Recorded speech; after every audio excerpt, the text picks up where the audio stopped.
Hello and welcome to Farm Connections. I'm your host, Dan Hoffman. On this episode, we meet with Colleen and Jerry Kelm at the Kelm Farm to discuss the successes and struggles of running a modern dairy farm, and the University of Minnesota provides us with a new best practices segment. All here today on Farm Connections.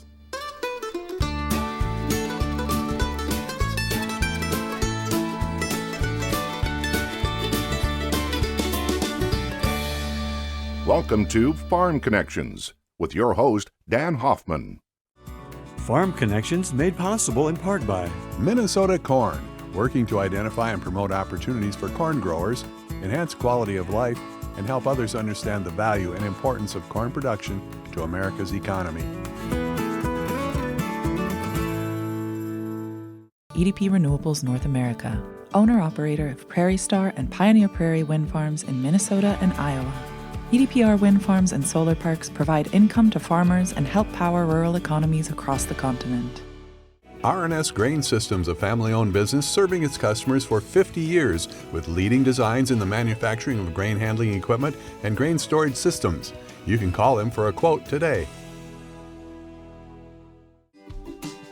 Mower County Farm Bureau Association advocates for agriculture based on the policies and beliefs of its members. It's dedicated to making the voices of its members stronger. You can learn more about membership benefits at fbmn.org.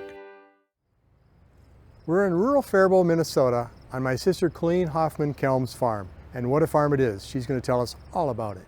Welcome to Farm Connections. Thank you for being here. Well, it's a joy, and thanks for taking time out of your busy day to do it. We know you work late and then you get up early. What's happening on your farm today? Today we're chopping silage. Youngest son lives next door. He came to help with, every morning he comes to help while we're doing other chores, milking. We milk cows with robots, but there's always other chores. There's calves to be fed and plenty to keep us busy. So we'll change over shifts in a little bit, and I'll take over hauling silage and I unload, and I do a lot of the tractor work along with the guys. So. Well, it's an extra busy time because you're making feed and storing feed for all winter. Tell us about that silage making process. This year it's taking probably 100 acres more than normal years because it's shorter because of the start of the season with it being so wet here. But we head out with the chopper, chop it into pieces, constantly checking the length of cut. We have a kernel processor that rolls it and smashes the kernels, and then we pack it. So well, it looked like very good silage, and Josh was actually checking it, and he was checking the kernels to make sure that each kernel had been damaged or broken open so the cows could get more energy. Yep. Right? Right. The better, easier for them to process it. Yep. It looked like a very good quality coming in. Just less tons is what we're getting? Correct. Yep. Tons per acre is less this year, but it happens. That's part of farming. And you still need the same amount to get from now till June, right? Yes. Yep. So you had a beautiful alfalfa crop coming in, it looked like, as well. Yep. That'll be fifth crop. So that's coming great. We could use a little shot of rain on that, but you take what you get. It is amazing to have 5 crops. Sometimes in the past we were lucky to get 2 or 3. Correct. Yep. Looked like quite a process in making silage. After chopping, you're unloading it and then you're putting it in a bunker. Before that you did silos. Why are you packing it? That's to get the oxygen out, so to preserve it. If you think of it in a tower silo, which ours are 80 foot, different diameters, it presses it down and that squeezes the oxygen out. So in a bunker, you're just dumping it and pushing it, so you have to drive over it to do the same thing a tower silo would do.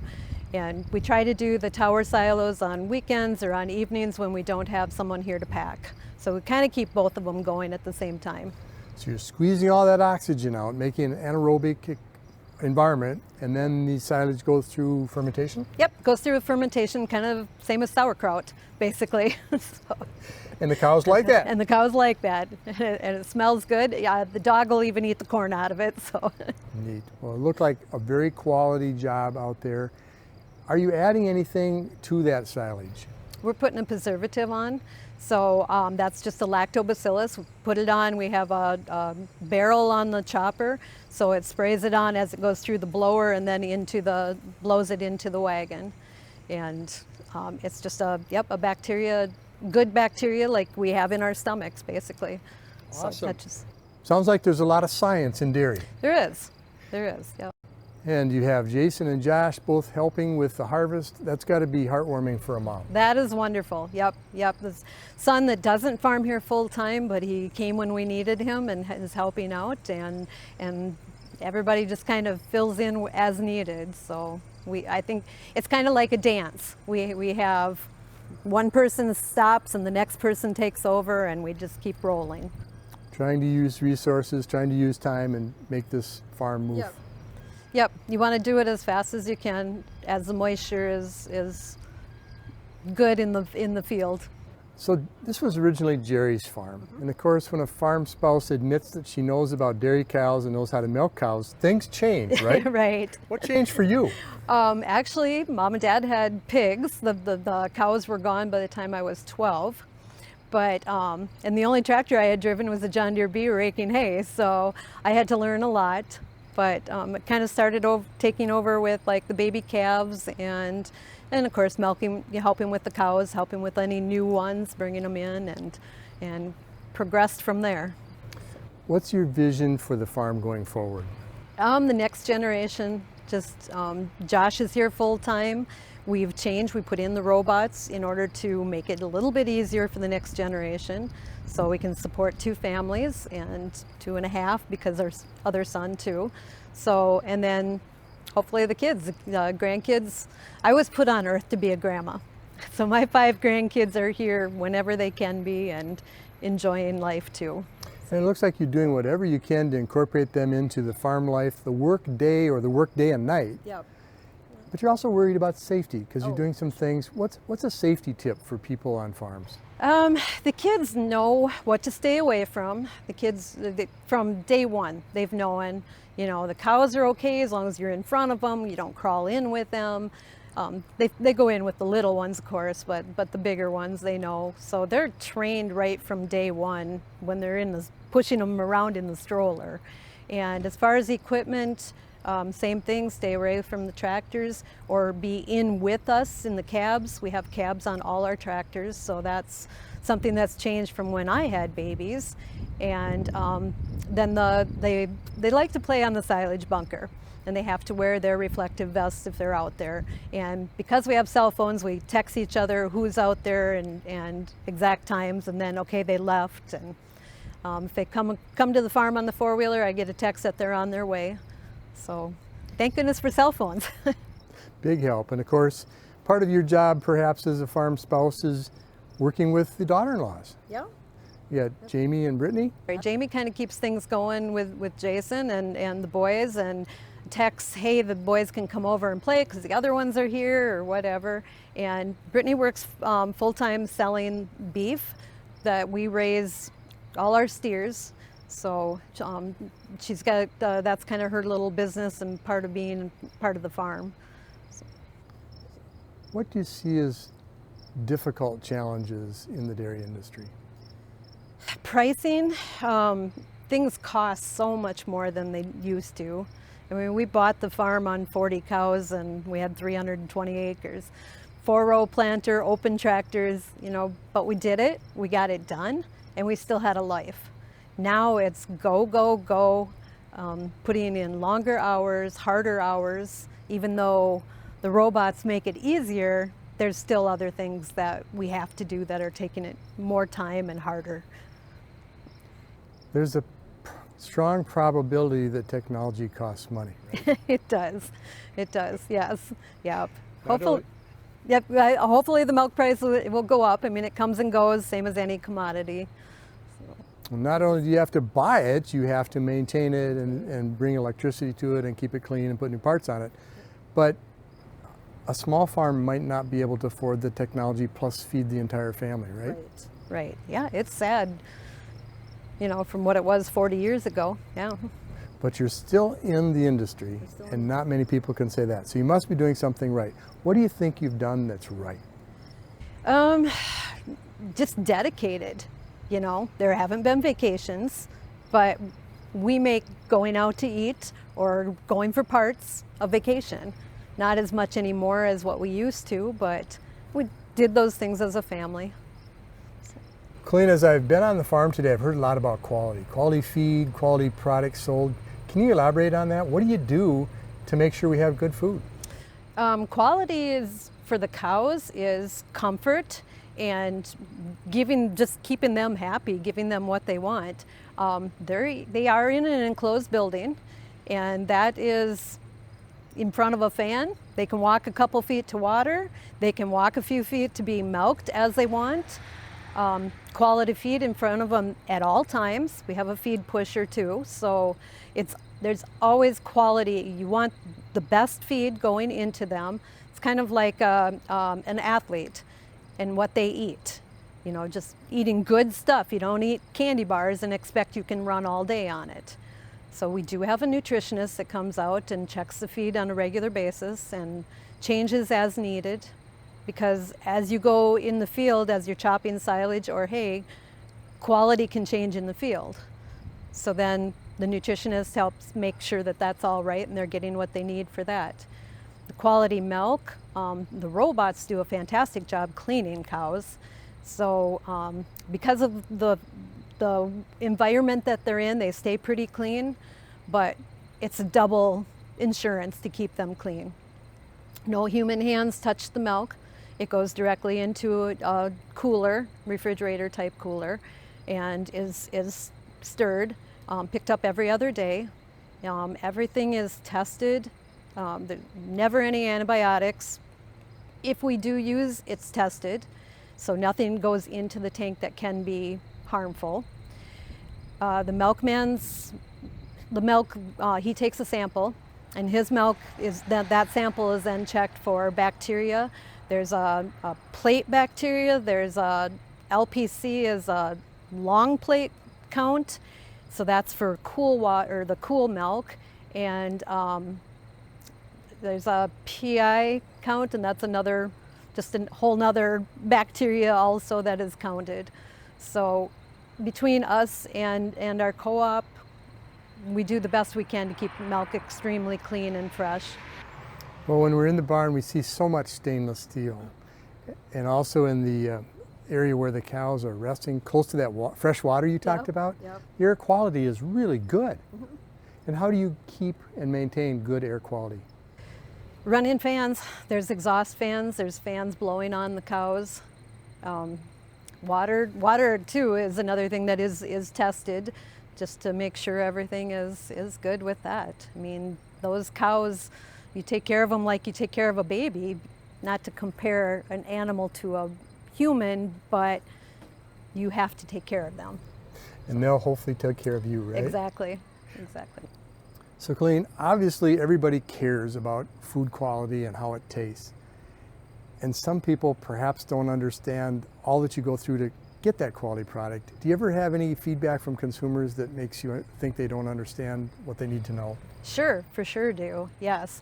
And you know, all I can do, I mean, if there's questions, is try to explain to them. Our barn is open to someone who sets up a tour with us and to explain that kind of stuff. Quality is very important, not only because we get paid on quality, but a cow that's taken care of is going to produce more too. And you're right here. You drink the same water out of the same well as your animal. Right, correct. Yep. So you're monitoring it all the time that way. Exactly. So do you have a website, a Facebook page? What if somebody wants to find out more about Kelm Farms? Sure, I do. It's Kelm's Moosted, and I put on pretty much what we're doing day to day. We have the silage harvesting on there currently. I put on some of the trouble that we had this spring with the water, extra rain, and drowned out spots. I try to keep it very truthful, but also upbeat. Things happen. You know, if you have live animals, sometimes you have one die, and I try to shield somewhat, but I do put on there, you know, if something happened. Just trying to keep things real and always open to questions. more than happy to answer. I won't get into an argument with people because I don't believe in that, but if they're uninformed, I can try to explain. And that Facebook page again? Kelm's Moosestead. Awesome. Catchy name, catchy topic, catchy author. We have fun with it. Thanks for the wonderful story, Colleen, and sharing it with us and our KSMQ Farm Connections audience. Keep up the good work. Oh, this has been great. Thank you. Stay tuned for more on Farm Connections. Farm Connections Best Practices, brought to you by Absolute Energy and AgVantage Software. This is Brad Carlson, Extension Educator of the University of Minnesota Extension, with today's Best Practices segment. Today we're going to talk about the state's nutrient reduction strategy. That may be a topic that's familiar to some and not to others. Let me explain a little bit about what this is. The U.S. Environmental Protection Agency, through its efforts to reduce hypoxia in the Gulf of Mexico, came out with a action plan for the Mississippi River watershed roughly about a decade ago. And that plan called for a 45% reduction in the amount of nitrogen running down the Mississippi River. What they did is went back to the states and asked each of the states to write a plan for how they intended to achieve that goal of 45%. So Minnesota's nutrient reduction strategy was crafted with that primary goal in mind about a decade ago or so. But in addition, in Minnesota, they rolled in some goals for phosphorus. There are some goals for phosphorus that also came out of the hypoxia action plan, but we also incorporated goals for the other watersheds in the state, including the Red River going to the north, as well as the Lake Superior Basin. And so our plan had benchmarks in it that called for rewriting the plan in about 10 years. And that's the point that we're at. And so you may be hearing about this process this winter, and the draft plan should be out sometime early in 2025 for comment. I think what's important for producers to realize is, first of all, what's trying to be accomplished. These are big overarching goals for the state. They list, the plan itself is going to list various practices intended to reduce the loss of nutrients into water, primarily surface water. That falls under several categories. One would be fertilizer management. In a lot of cases, there's not a lot of gains to be made from that because the producers are already following recommended practices.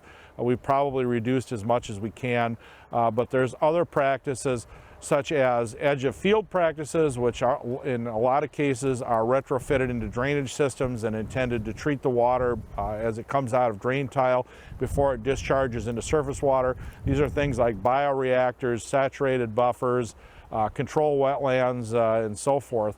And then there's also the in-field practices, the cover practices, which may relate to crop rotations, use of cover crops, potentially switching to perennial crops and so forth. And so the plan just lays out what the practices are and what the potential reductions are.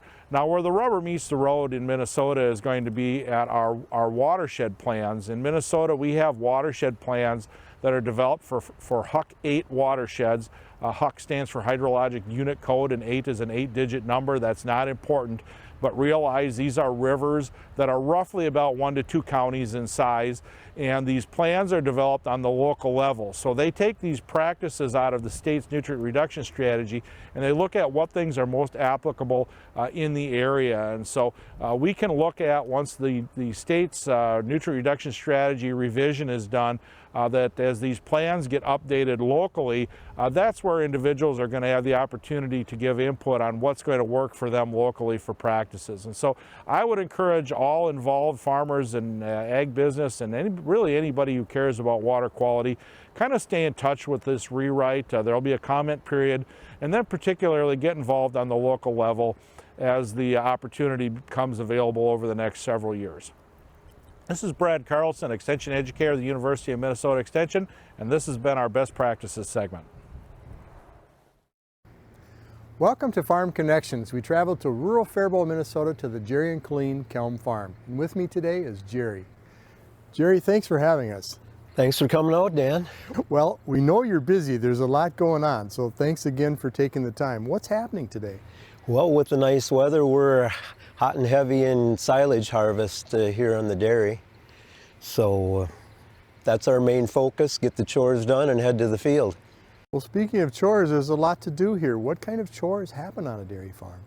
Well, we've got a little over 200 cows to take care of. Fortunately, we've got robots to help with that, and son and wife Colleen's main focus in the operation too. So yeah, there's milking cows, there's feeding calves and young stock, and a lot of chores that go along with that. So Jerry, this is a beautiful farm, and you've put a lot of technology, a lot of hard work into it, and a lot of capital and a lot of sweat.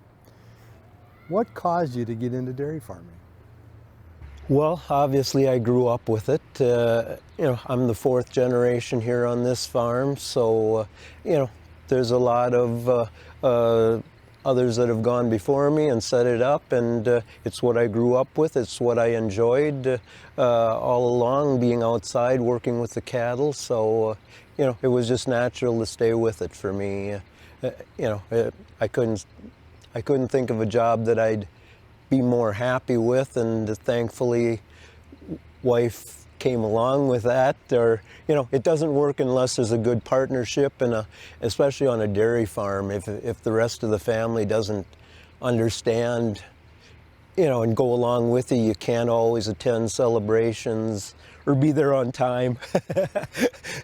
I think I've got a chronically showing up late gene running deep inside of me. So, but we get to events we can. A lot of times we stay a little closer to home and family around us. We're blessed. You are blessed, but you've also worked to get some of those things coming your direction. So this is the farm you grew up on, and your dad and maybe your grandpa before that? Yeah. Grandpa's grandpa, great grandpa. Like I said, fourth generation. Josh, our son that's farming with us, actually lives on, that's the homesteaded property, the house where he's at. So he'll represent the fifth generation, and he lives on the property that's 6 generations in the family. So yeah, a lot of years that we've been around here, and yeah, there's been good years, there's been poor years, and here we are. Well, everyone seems to like milk and ice cream and dairy products. That's got to be a joy, being a producer of those things. Oh yeah, no doubt. You strive to produce quality products. The better care you take of your cattle, the better products they produce, and the more productive. So that's always been a focus. You're producing food. What better occupation do you want? Jerry, you mentioned it takes a lot of family cooperation. And if we go back not too far in time, there was a dairy farm on every quarter section. There's four quarter sections in a section, 640 acres, so maybe on every 160 acres. Why do we now have big dairy farms, and why not one on every corner?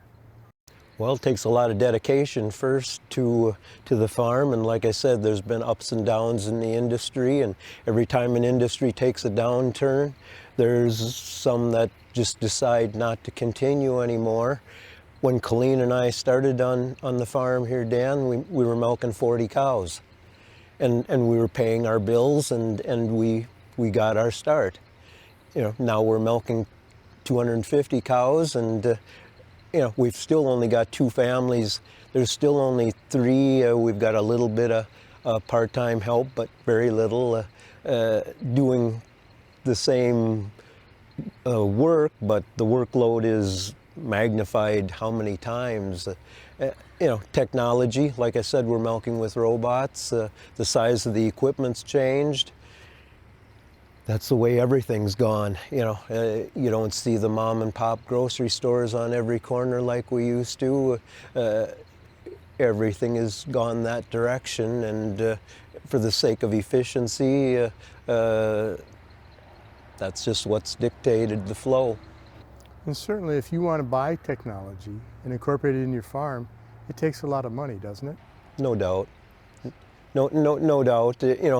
Thankfully that was our turn to robots. I said if our son Josh wanted to continue in the dairy operation, the way we were milking cows in tie stalls wasn't the way we wanted that to go. So you know, and there's a lot of technology behind robotic milking, so I didn't grow up with that, I guess, and he enjoys it, and he does an excellent job with it. What's your greatest joy? Farming here with family.